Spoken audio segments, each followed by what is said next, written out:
Some time ago, I made a video about why the United States has become, after a long downwards trajectory, followed by a deep lull, once again, systemically racist.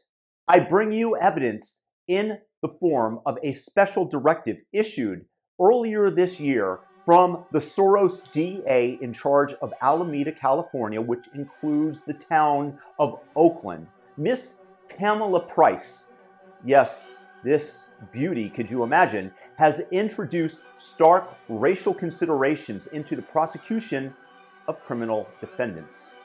The following is a quote from the Wall Street Journal. A special directive from the district attorney's office creates a presumption that prosecutors will forswear higher sentences for particularly egregious crimes if those higher sentences would result in disparate racial impact. If a white person uses a gun during a crime, or if a white gang member commits a robbery, he might face an enhanced sentence based on that gun use or gang membership. If the defendant is black, however, he will be charged at the lowest possible level to avoid disparate racial impact. Only if a prosecutor receives permission from his supervisor may he pursue a higher sentence for the black defendant. Other reasons for forswearing a so-called sentencing enhancement are if the crime was connected to childhood trauma or if the defendant's prior felonies were committed while he was a juvenile. So you enhance the penalties against those with the incorrect skin color, and you let slide, you look the other way for those with the politically correct amount of melanin in their skin. Is there a surer way to divide society, to create greater enmity between people that otherwise didn't see differences between them? And is this the type of leadership that we as Americans desire to live under? This is anti-racism in action. And as the quote goes, the only remedy to past discrimination is present discrimination. The only remedy to present discrimination is future discrimination. Therefore, if you're on the wrong side of the line of skin color as defined by the woke leftists and y'all do something wrong, we're gonna penalize you double. But if you're a black woman who was asked not to shoplift at a Home Depot in Pamela Price's county, goes to her car, retrieves a gun, comes back into the store and kills the employee who stopped her, and you give her the minimum sentence despite the fact that she is also a former convicted felon. Did I mention that the employee was white? Imagine if the races were reversed. By Pamela Price's own decree, the sentences would have been enhanced. In shoplifting, amigo, it is restorative justice not to prosecute them. But if you're white, you'll owe us reparations, which means that we have reached a point today as a society where we hold people responsible for atrocities that were committed before they were born, and at the same time, other people are not held responsible for actions that they themselves are taking today. A little bit warped, eh? This is a directive from the DA as part of governance. She wants racism to be the law of the land and justice to be unblinded and allowed to see someone's color of skin. The anti-racist movement is completely antithetical to Martin Luther King's "I Have a Dream" speech, where he said, "I have a dream. My poor little children will one day live in a nation where they will not be judged by the color of their skin, but by the content of their character. I have a dream today." And somehow this woke anti-racist narrative BS that is being injected forcefully into the system is supported by anybody? Have they really hypnotize the masses? So have they indoctrinated the children in schools to such a degree that they stand idly by, clapping like seals awaiting a treat?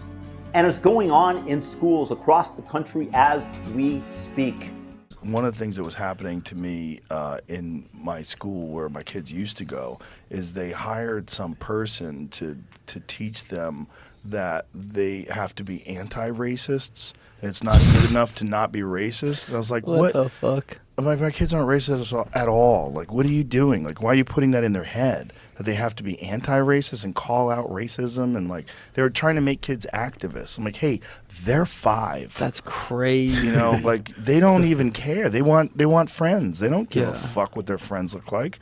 And people on the left and even in the center are actively denying that these children's minds are being laced with this poison. They're poo-pooing, they're doubting first-hand accounts of attempting to turn 5-year-olds into anti-racist activists. Well, if you doubt that, one need only look at the directive of Miss Pamela Price, the Soros DA, literally systemic racism being employed and injected into our justice system intentionally, and it is laid out in front of you, exposed. And to any leftist who's out there watching, and I pray that there are some, will you cackle and deny that this is taking place? Say that it isn't true. Or say, but Trump! You see it burning through our society. You see the racial divisions growing where before they were not even in existence. Hey leftists, am I wrong? Or will you go on an ad hominem attack rather than counter the argument that I'm making? That's my question. Comment below. The best working system in the world is being destroyed intentionally by these fascists that wield power in a way that they get to silence their critics. Hey, great social media platform you have there. It would be a shame if something were to happen to it or we were to serve you with a multi-million-dollar costing lawsuit from the DOJ. Here's a list of people that we're wondering why they're allowed to have free speech on your platform. They don't care about rule of law.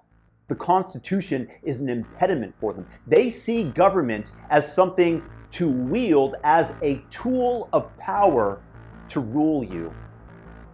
How much more evidence could you possibly need? Seriously, tell me. Racism is being injected into the veins of our society, into our courts, and the Soviet-style system where justice has no blindfold is greatly in vogue amongst the left. And those professing to hold the greatest of moral virtue have decided to hold people responsible for atrocities which took place before they were even born. But if you're the right skin color or you agree with their ideology, these same moral crusaders see no need to hold you responsible for the actions that you yourself have taken today. And my friends, my last question for you, what will it take to awaken more people to this? What will it take to get them to actively stand up to these power-hungry hyenas that are devouring not only our justice system society, but also our children? The clock, my friends, is ticking.